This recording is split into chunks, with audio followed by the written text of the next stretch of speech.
Right before we get into this video, if you want to support me or communicate with me, please go follow my Twitter and join my Discord server. You can find both links in the description. If you would like to support me in Fortnite, feel free to use code LYKBTW in the Fortnite item shop.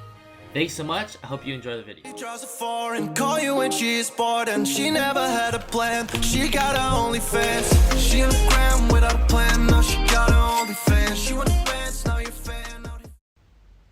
What's up guys, in this tutorial I'm going to be showing you guys how you guys can edit just like Excel, the Fortnite highlights editor. If you have not heard of him, he is the editor for people like Scented, Who Fishy, and Epic Whale, and he makes great Fortnite highlight videos.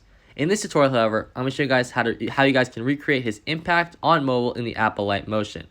I put a lot of time and thought into this video, so a like, comment, and subscription would be greatly appreciated. It only takes a little bit of time for you guys to do, and it really does help me out a ton. So with all that being said, let's get into the app Alight Motion. I'm going to show you guys how you guys can make Excel's blur impact in this app. So as I always do, we're going to simply create a new project using the green plus, and we're going to use the best resolution possible, 4K by 60 FPS, in order to prevent loss of quality while exporting. We're going to create the project, and we have a blank slate here, and we're going to simply add in a clip we're going to use to make the impact. And I'm going to use the same exact clip that I've been using for the last few tutorials, just the same one of an arena kill. Again, like I always say, this clip does have velocity, as you guys can see here. If you guys don't know how to make your own velocity, I'll have a link in the description for my velocity tutorial. You guys can copy that and then come back to here when you guys are finished, so you guys can do this tutorial. Same as always guys, we're going to be splitting the clip on the first frame where we see the damage pellets come up. So if I zoom in here and just find the first frame where you see the shotgun pellets, this frame right here, we're going to split the clip.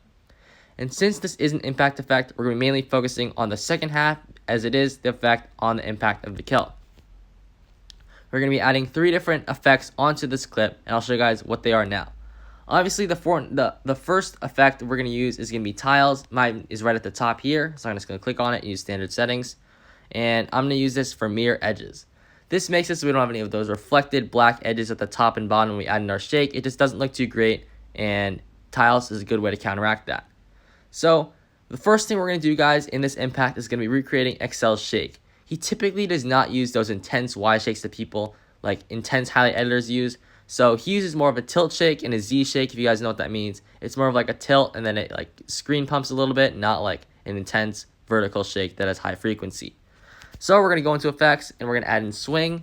Swing is what I use for tilt shakes instead of like oscillate or random jitter. I use for Y shakes and vertical shakes. So for our swing settings, we're going to simply change the frequency down to 1.00, and then that's going to change how fast the shake is.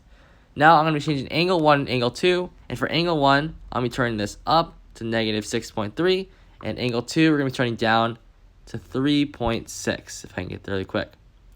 Here's our basic settings, and what we're going to do now is we're going to go to the beginning of this clip, right here, where the impact happens. We're going to click on angle 1, add a keyframe, click on angle 2, add a keyframe. Then we're going to go about 1 second further, so like around here, add another keyframe for both of these, and then change the values down to 0, or up to 0 for this case. So this one's going to be 0, go to angle 2, and then drag this one down to 0. Here's what our shake should look like now. See, a really slow, gradual tilt shake, and I really like it. Of course, it's not done yet. We obviously still have to add our screen pump, which is going to add more impact to it and make it look much better overall.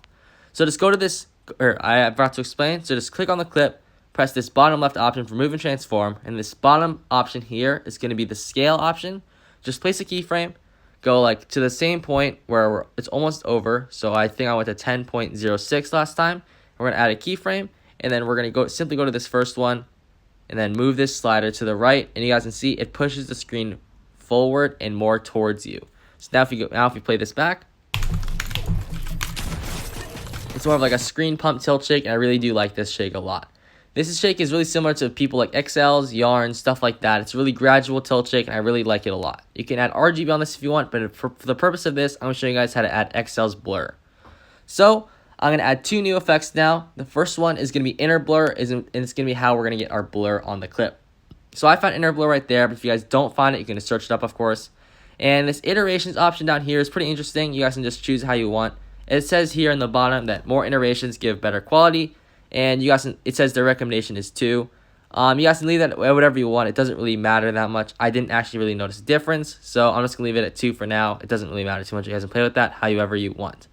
So now, for our impact, we're going to simply add a keyframe for the strength of the blur on the first frame, or close to the first frame of the impact, so right there.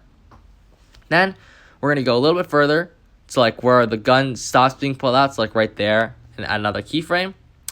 And then for this, we're going to change this down to 0. If you guys like how this looks, wait, I messed up the inner blur really quick. Let me go back into it.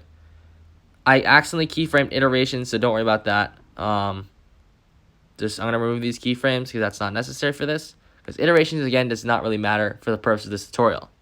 So don't forget, you guys have to be selecting strength. I completely forgot to do that. So just make sure you're selecting strength, add a keyframe there. And then, like I said before, go to where your gun stops being pulled out, so right about there. And go to this first keyframe. And the settings that I like to use is 0.01 for the strength. So let me just zoom in so I can select this keyframe really quick. And then we're going to move the strength over to 0.100. So I just move this over. Now, this is the settings I like to use. So here's what it should look like now. So yeah, not too strong of a blur, but it's enough. And it just adds a little bit more impact to the clip. Now I'm going to be adding exposure gamma in order to make it so it's a little bit like a bright glow. And it's not just a standard blur. So here's my exposure gamma. Of course, if you guys can't find it, you can just search it up in the top right.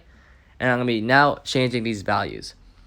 You guys can play around with any of these 3 options for exposure, gamma, or offset, but the one I prefer using the most is definitely gamma. So I'm going to simply click on gamma. Make sure you're doing that. Like I messed up before, I was clicking iterations. So now click gamma, keyframe on one of the first frames. Go to around the same spot where the blur ends. The blur ends about here. And we're going to go to this first frame. And we're going to change gamma to 1.6. That's what I found to have the best settings for me. And I think that looks like a bright white glow and adds on to the impact a lot. So here's what it should look like now. So yeah, guys, that's pretty much the extent of XL's impact. Of course, its velocity is a little bit different. It's not as snappy as mine, so it might look a little bit different for you guys, depending on what velocity you use with it. I hope you guys enjoyed this tutorial. Don't forget, you guys can always change any of the values you guys see in the tutorial to any other values you like to change it up and to give it your own little special kick to the effect. So I hope you guys did find this helpful. Don't forget, if you guys did find it helpful, don't forget to like and subscribe and leave a comment. It really does help me out. And again, like I said before, it doesn't really take you guys too long to do. I really appreciate any support on this video, and I really hope to see you guys in future tutorials. See you guys later.